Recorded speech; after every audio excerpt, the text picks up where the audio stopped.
что была лунная ночь. Возвращалась я с дороги дальней. Деревья недобро шатались. Грустно взывала сова, и хоть и слыла в народе я богатыршей, а мурашки шли по коже, и вовсе не от холода. Вдруг, гля, затихло все, и тучи небеса заслонили, да так, что ничего не видать. Чую, думала, случится что-то. И впрямь раздался детский крик и плач. Недолго думая, помчалась я на скорую подмогу, и хоть и ясно было, что из кромешной тьмы, из черной чащи леса раздавались крики, низги было не видать. Спеша на помощь, я, спотыкаясь, прорывалась через запутанные ветви, но во мгле ночной в движениях немощна даже свирепая медведица. И вдруг, почувствовав, что почвы под ногами нет, я покатилась кубарем во враг. Поднявшись, я прислушалась. Во тьме все так же раздавался детский плач. Мне думалось, что то происки разбойников. И вскоре в самом деле послышались их злые голоса. Я была близка, и, выбравшись наружу из оврага, я оказалась на холме. И тут ярчайшей вспышкой разразилось все вокруг. Стало светлее дня, и через светло-голубое мерцание света увидела я мальчика. Но тот молчал. И молча он глядел вперед себя. За ним бандиты, всей гурьбой держащие его, но в страхе замерли. Все это я увидела лишь в считанные мгновения, и, ослепленная лучом зари, загородила кулаком глаза и спряталась за ствол большого дуба. И не успев понять и осознать увиденное, невероятный голос я услышала. И с ним в едином ритме содрогнулась земля. Ну вот, и встретились мы с вами! Декадами, веками ждал я нашей встречи! Откуда знать они могли? Кто? Что пред ними? Что? В глазах бандитов прочиталось странное смятение. Гляжу, пред ними призрачный пленник, светящийся белым, кандалами звенел. И был он без лица. Как? Не узнали вы меня? И, встряхнув руками, он отбросил кандалы. Те отпустили его руки и молниями жахнули во мглу ночную. Я страшно рад, что вы меня призывали! Сказала нечто к разбойникам воздушной поступью летя. И вместо пленника и призрака он превратился в принца подземелья с огнем вместо волос. Он шел по воздуху, и пламя разжигалось в воздухе, рисуя след огня. Тотчас взорвалась сущность огнивом, и только в стороны летели пламенные камни. От страха и от жара вздрогнули бандиты. Томя в душе своей лютую злость и варварство, вы вызвали меня. Вот я пред вами во плоти и в крови. Сказала нечто, обратившись упырем, вампиром. Глядели в ужасе разбойники в кровавые его глаза. И вдруг, бесконечным потоком преображаясь, стал он пред ними, словно гладь черной воды, до такой вышины, что до луны, казалось, мог достать. Упав на спину, глядя ввысь, разбойники попятились назад, но не успели моргнуть глазом, перед ними новое преображение.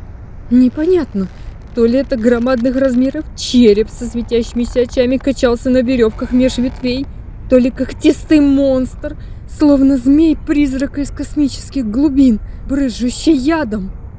Припала я к земле, но снова наблюдаю из-за дуба. Я так люблю тех, кто служит мне. Лишь истинное зло способно возродить меня. Вы потрудились на славу, и ваши преступления помню я, и все до одного. Взмахнув руками кинжалами, прям пред их лицами, он превратился в острые, как бритва, струны, натянувшиеся по всей чаще. Их становилось больше, больше. В ошеломлении разбойники оглядывались вокруг. а струны говорили дальше, и множился голос, раздаваясь из-за каждого угла. Изумленная, глядела я на фигуру бестелесную, властную над формой, и казалось, что самой судьбой. Кто это был? Что это было? Мысли не давали мне покоя, но в удивлении не могла и отвести я взгляд. И тут он стал пред ними молнией, заточенной внутри страшного шара. Казалось, он притягивался к ним, тянулся ближе от каждого вдоха, звука страха. Я побывала в разных путешествиях и многое видала на своем пути. Была за гранью моря и в потустороннем мире, но такого дива не видала никогда. Вы сделали благое дело. Такое я люблю. Как долго был я в заточении. Теперь же я судьбою к вам привязан. Словно камень на шее у пловца. Я вас тяну ко дну. Ступайте же со мной, и я вас щедро награжу. В тот миг смешалось все: деревья, небеса, лесные звуки, страшные глаза. И словно в яростном водовороте закружило время и пространство. Одну единственную жертву я прошу.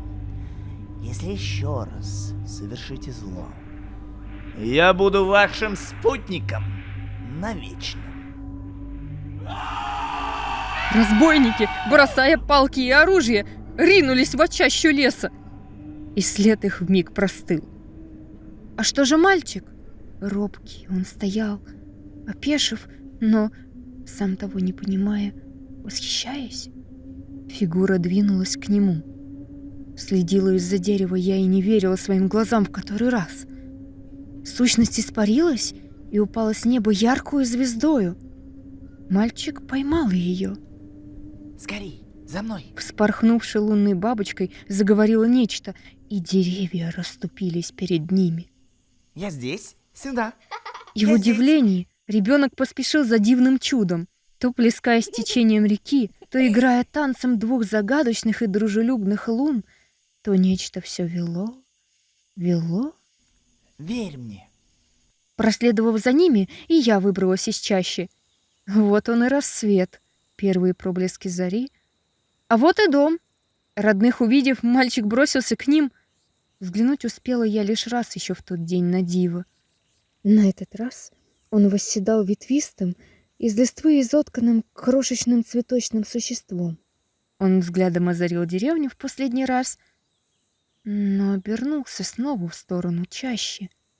Затем же удивленно столкнулся со мной взглядом и в тот же миг исчез. Куда и как? Мне было не дано тогда узнать. Все следующие ночи было трудно очи мне сомкнуть. Все виделись невиданные сны, то преображение небывалой красоты, то образы, то знаки.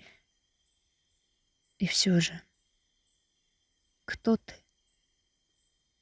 Что ты? Или было все лишь сном? Но так взывали мысли, что мне было не до сна. Я вышла к озеру. Блистала красная луна в спокойной ряби, в отражении. Похоже, хочешь миру ты добра. Ты не такой, как остальные. Как и я. Я говорила, глядя на луну. Затем я опустила взгляд на водную гладь. Не знаю почему, но чувствую, мы идем одной дорогой. Мне что-то показалось необычным в отражении. Поправив волосы, вгляделась я в свои глаза. Казалось мне, они выглядели глубже, чем обыкновенно.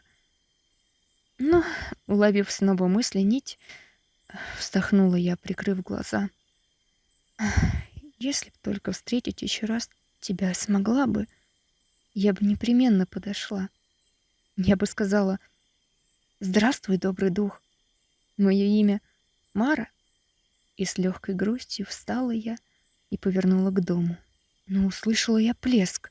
За моей спиною стояла я, но вмиг сменив обличье, то поднялся из воды русал, то было диво из темнейшей чащи леса, то ли дух, то ли человек, меняющий таинственные образы», — сказал он. Очень приятно, Мара. А мое имя Див.